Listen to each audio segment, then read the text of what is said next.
the truth about America's millennial generation may surprise you. I'm sure there's a lot that you already know about this generation demographically.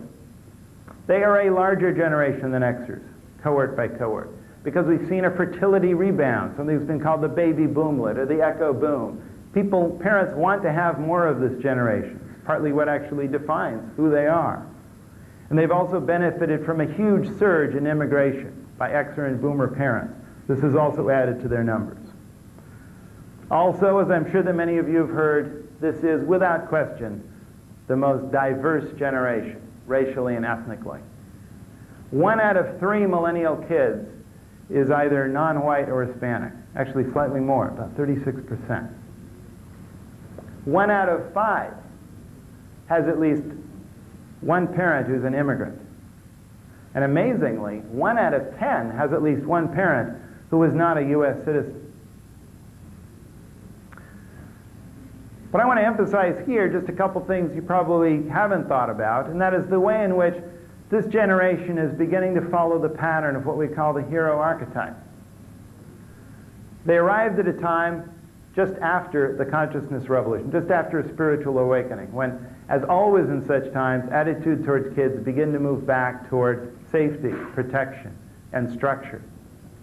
And you see a lot of markers that point to the early 80s as a real threshold. That's when we first started to see, out of nowhere, a new kind of bumper sticker, remember? Baby on board. On a new kind of car, a minivan designed expressly for kids. It's when you started seeing a huge amount of books and articles come out about how poorly kids had been treated over the past earlier 10 or 15 years. And how it was important to treat kids differently. It's when the child devil movie genre ended, and you suddenly had a much more positive depiction of kids in the popular culture. And suddenly you had actresses and celebrities flaunting their pregnancies.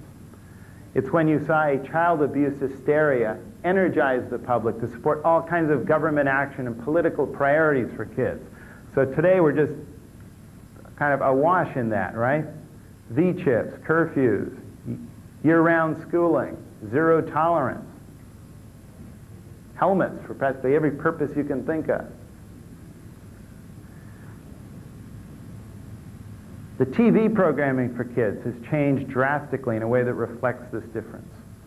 The flagship TV show for Xers was Sesame Street, you probably recall. Emphasis on blunt urban realism. And the emphasis was all on how good kids are all different. Let's explore the differences between kids. I am me, you are you, that kind of thing. With millennials, what is it? Barney and Friends, the big purple dinosaur. It's relentlessly upbeat. There's not a bad word ever said on that show. There's not a bad emotion ever expressed. And the emphasis is always on what kids have in common. And in fact, teamwork and collective action is a huge theme already in this generation. National standards are the buzzwords in the schools. Collaborative learning, team teaching, service learning in the community. Neil's positive message about the rising generation is shifting the whole debate over the future of today's kids, and is persuading older Americans to focus less on alleged shortcomings and more on giving them challenges worthy of their full potential. Shifting gears now, you've heard of the baby boomers and Generation Xers. Now there's the teen generation of the millennials. The generations are outlined in a new book, Millennials Rising. And joining me now from Washington is the co-author of that book, Neil Howe. Good morning, Neil. Good morning. Well, let's go ahead and define millennials. What does it mean? Well, we're looking at kids who are today, Americans who are today age 18 and under, born since 1982. Their leading edge is the celebrated high school class of 2000, and they're just, some of them are just entering college as freshmen this year. All right, so what's the main difference among millennials and the baby boomers and the Generation Xers? Well, the generation they're following, of course, is Generation X, those who were born in the 1960s and 1970s. One of the things we're seeing with millennials is their behavior is improving a lot.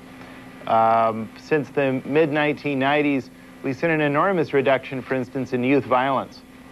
Murder rates, school violence, violent crime. These are all down by 1/2 or 2/3. The teen birth rate is the lowest ever measured.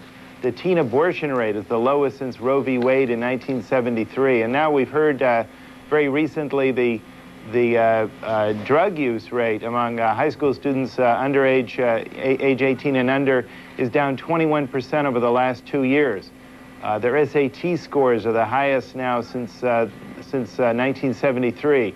So we have a lot of good news coming out about these kids, and that it raises some questions. Why? Why these kids? Why now?